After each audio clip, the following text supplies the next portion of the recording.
Hey guys, and this is the last section, and this was probably one of the longer ones, and it's about career in school for my 25 things I've learned since turning or becoming 25. And I'm just gonna get right into it. The first one is one that has bugged me forever, and it's number 19. Internships are scams that were made from evil geniuses. I will stand by that statement for the rest of my life.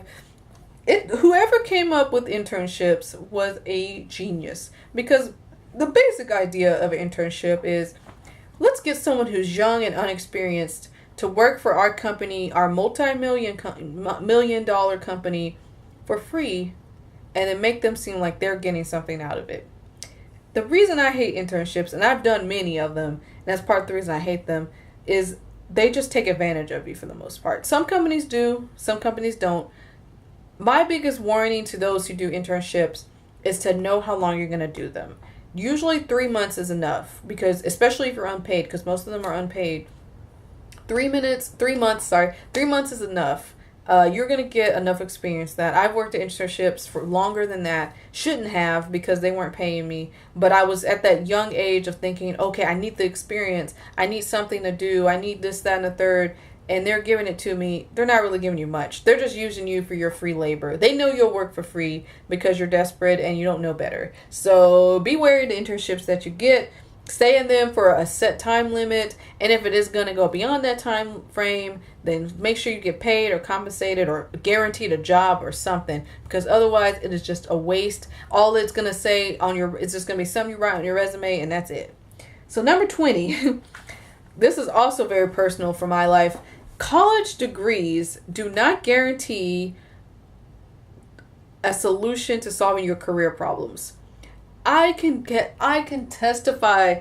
There are bunches of people I know in my life who can testify that a college degree means nothing if you don't have something to back it up with. It is not enough on its own. Saying that you went to that prestigious college is not enough to get you a job. It does not guarantee you a job. You need to have, back to sort of the internship garbage where you're doing work for free. You actually need internships to get a job after you go to that prestigious school or whatever school you go to, which sucks. That's the irony. Your parents want you to go to school. They spend all this money on you to go to school, hoping that you'll get a big paying job after you graduate, and you realize the hard way, I don't get a good paying job after I graduate.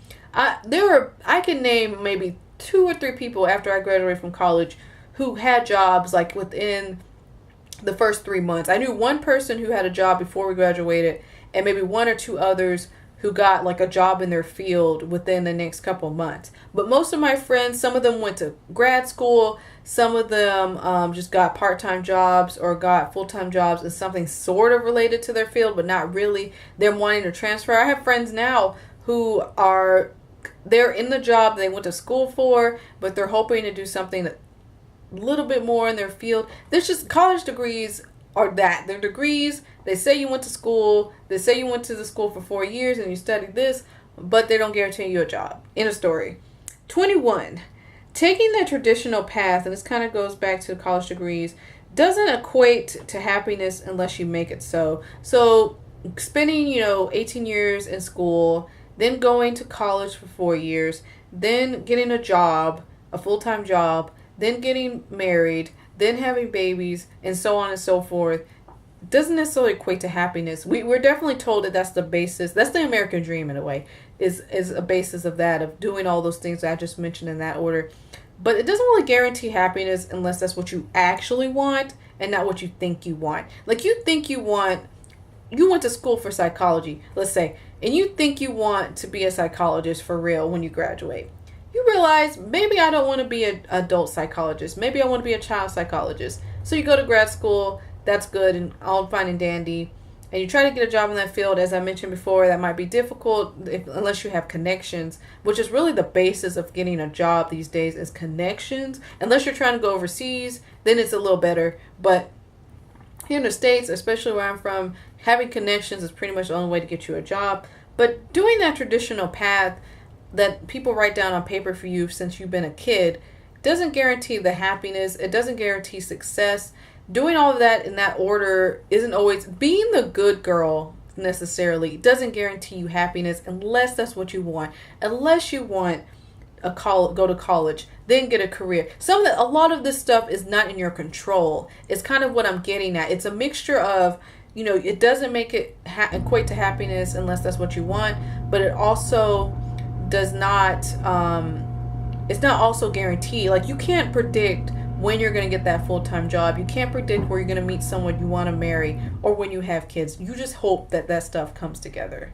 So the next one is 22. And this one has to do more so with careers, but it can apply to relationships as well. Is not putting all your eggs in one basket. I definitely was not doing that this year. I used to do that all the time. This is especially true with jobs. I have applied for many jobs this year, and normally I would do one at a time. Like, okay, I'll apply for this job. If I get the job, then I'll take it. If I don't get the job, then I'll apply to this other place. No. I applied for like 4 different jobs at the same time. And I got one of them, and I'll discuss that in another video. The old me would have definitely have applied for one at a time. But I said, you know what, forget that. Because I'm definitely making sure I get a job in this field. So that means that requires me to apply for multiple jobs in multiple places to get something. So there you go. Don't put all your eggs in one basket. We're almost there. We got 3 more. 23. Don't be so desperate for a job in your field to the point of getting pimped out for your talents. This one definitely applies to me a lot when it comes to internships as well, but it can apply to jobs too. Is know your worth when it comes to your career, what you're willing to do. Just try not to get yourself pimped out just so you can say you have this job, just so you can say you have this internship. Like, you're staying extra hours at this internship to prove what exactly? Because they're not going to compensate you for that. They're not going to appreciate you for that. They just like, okay, good. This person will do what it takes.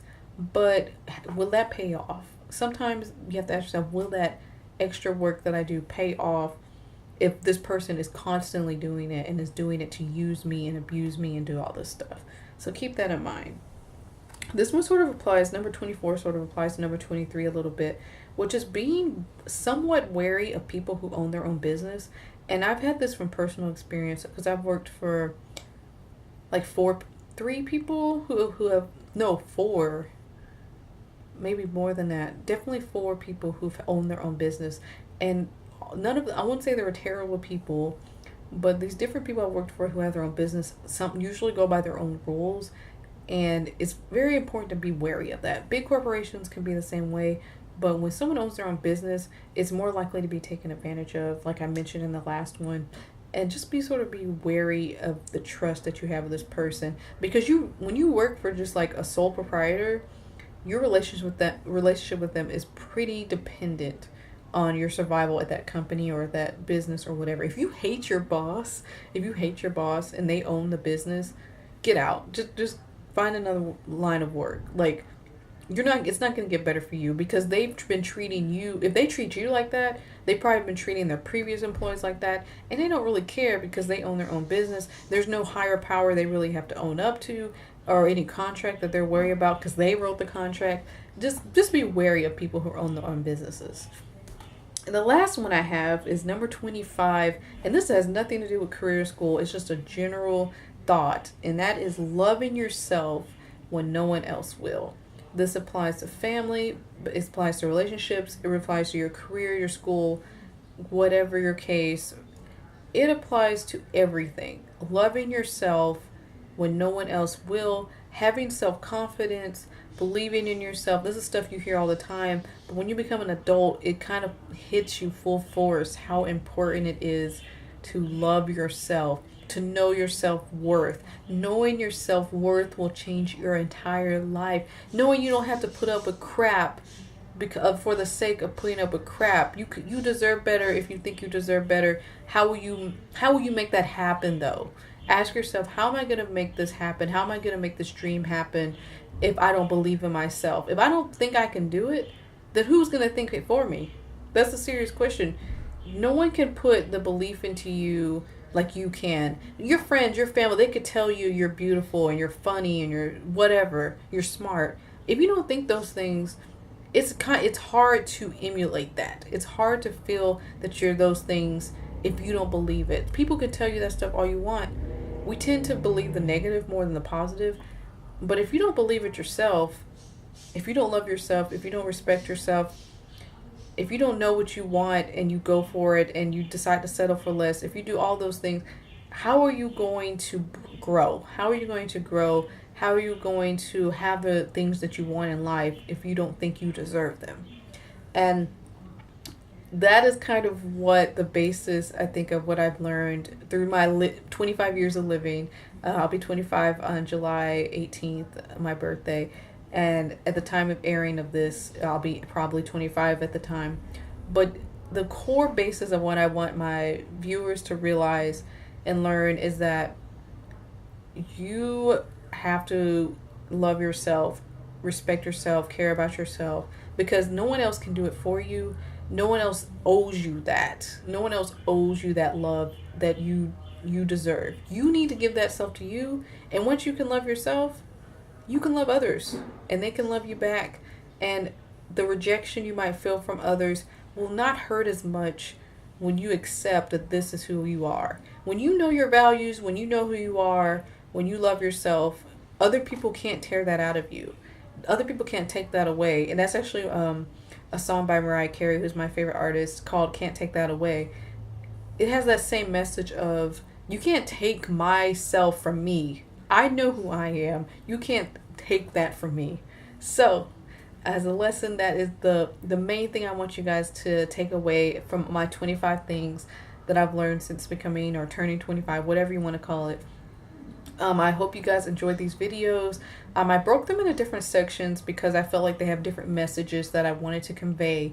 And I hope you guys like them. So if you do, tell me what you've learned in your years of living. It doesn't have to be a milestone year.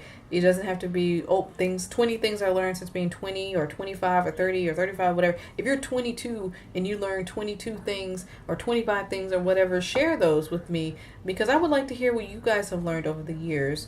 And as my viewers, and I'm glad I was able to share this with you guys, because I haven't been here in a while. I've been very busy, but I wanted to make this video for my viewers. So thank you, and I will talk to you later. Bye.